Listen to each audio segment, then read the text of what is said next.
To all here in the Rose Garden and to the vast gathering of Americans, young and old, on our National Mall at this very hour, welcome back to Washington, D.C., and welcome back to the largest pro-life gathering in the United States of America, the 45th Annual March for Life.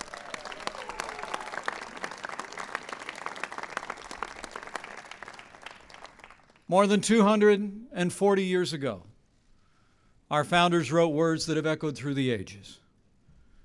They declared these truths to be self-evident, that we are, each of us, endowed by our Creator with certain unalienable rights, and that among these are life, liberty, and the pursuit of happiness.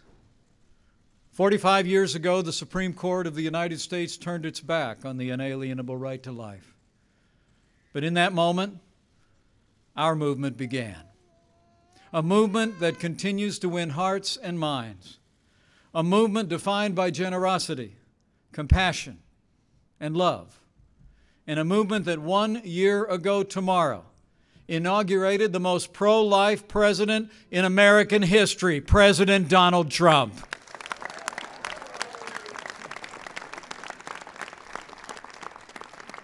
From preventing taxpayer dollars from funding abortion overseas, to empowering states to respect life in Title X, to nominating judges who will uphold our God-given liberties enshrined in the Constitution of the United States, this president has been a tireless defender of life and conscience in America.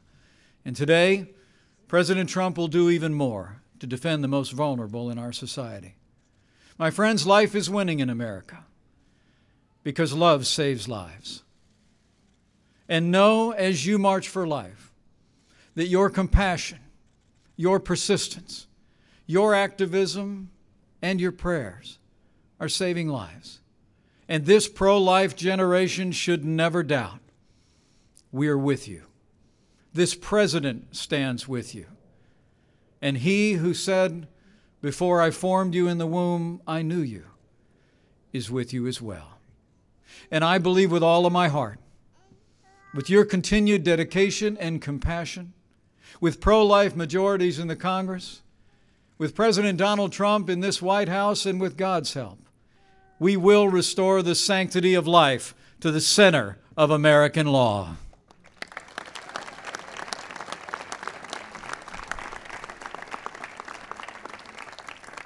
And so, with a grateful heart, on this 45th Annual March for Life, it is now my high honor and distinct privilege to introduce to you the 45th President of the United States of America, President Donald Trump.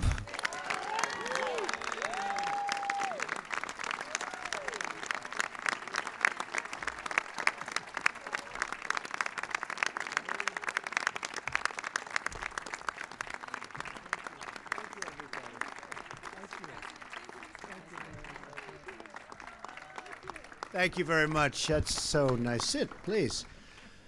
We have tens of thousands of people watching us right down the road. Tens of thousands. So I congratulate you, and at least we picked a beautiful day. You can't get a more beautiful day.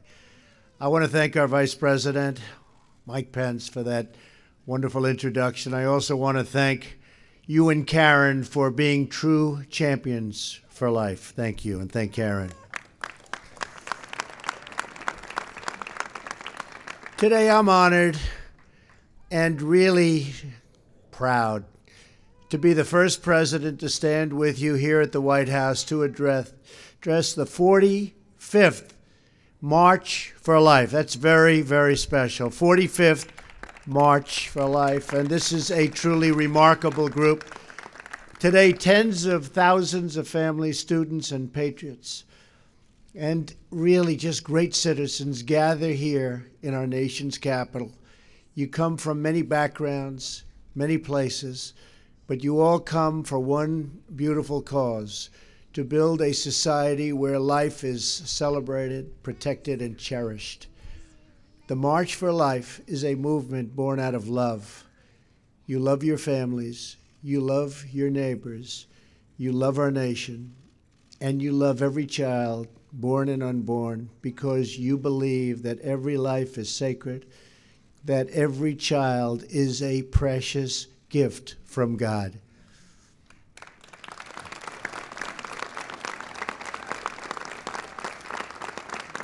We know that life is the greatest miracle of all. We see it in the eyes of every new mother who cradles that wonderful, innocent, and glorious newborn child in her loving arms. I want to thank every person here today and all across our country who works with such big hearts and tireless devotion to make sure that parents have the care and support they need to choose life. Because of you, tens of thousands of Americans have been born and reached their full God-given potential. Because of you. You're living witnesses of this year's March for Life theme, and that theme is Love Saves Lives.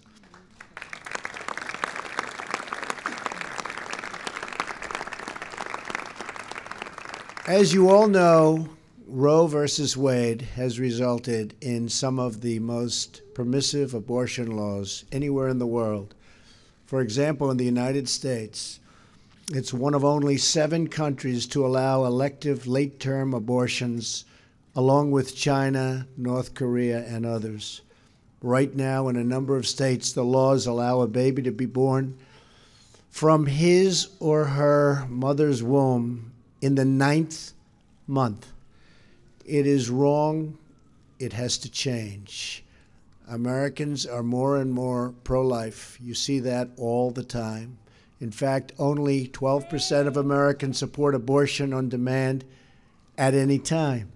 Under my administration, we will always defend the very first right in the Declaration of Independence, and that is the right to life.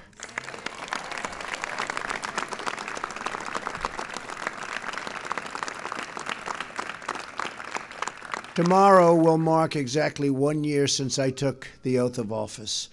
And I will say our country is doing really well. Our economy is perhaps the best it's ever been. You look at the job numbers, you look at the companies pouring back into our country, you look at the stock market at an all-time high, unemployment, 17-year low, unemployment for African-American workers at the lowest mark in the history of our country, unemployment for Hispanic at a record low in history, unemployment for women, think of this, at an 18-year low. We're really proud of what we're doing. And during my first week in office, I reinstated a policy first put in place by President Ronald Reagan, the Mexico City policy. I strongly supported the House of Representatives' pain-capable bill, which would end painful late-term abortions nationwide. And I call upon the Senate to pass this important law and send it to my desk for signing.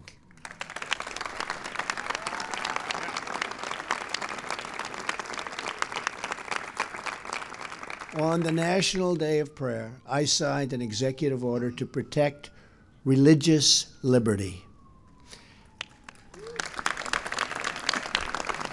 Very proud of that. Today, I'm announcing that we have just issued a new proposal to protect conscience rights and religious freedoms of doctors, nurses, and other medical professionals. So important. I have also just reversed the previous administration's policy that restricted states' efforts to direct Medicaid funding away from abortion facilities that violate the law.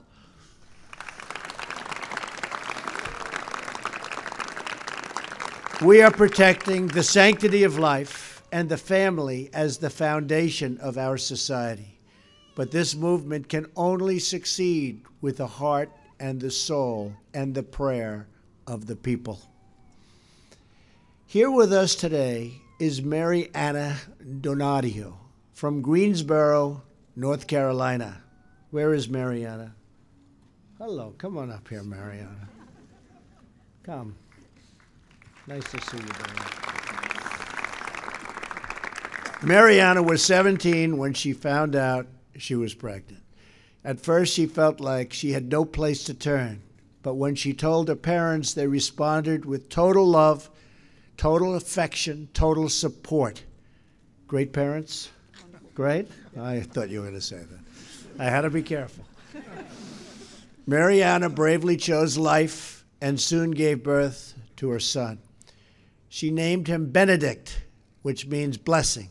Mariana was so grateful for her parents' love and support that she felt called to serve those who were not as fortunate as her. She joined with others in her community to start a maternity home to care for homeless women who were pregnant. It's great.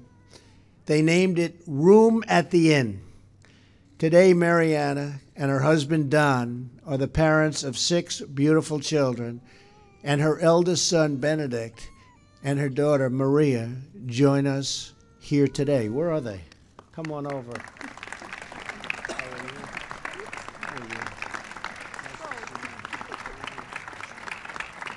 That's great. Over the last 15 years, Room at the Inn has provided housing, childcare, counseling, education, and job training to more than 400 women. Even more importantly, it has given them hope. It has shown each woman that she is not forgotten, that she is not alone, and she really now has a whole family of people who will help her succeed. That hope is the true gift of this incredible movement that brings us together today. It is the gift of friendship, the gift of mentorship, and the gift of encouragement, love, and support. Those are beautiful words, and those are beautiful gifts. And most importantly of all, it is the gift of life itself. That is why we march.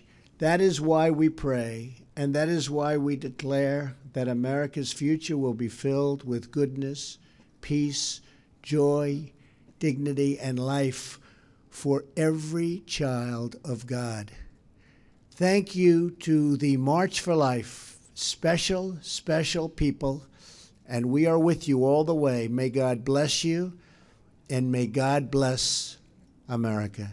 Thank you. Thank you. Thank you very much.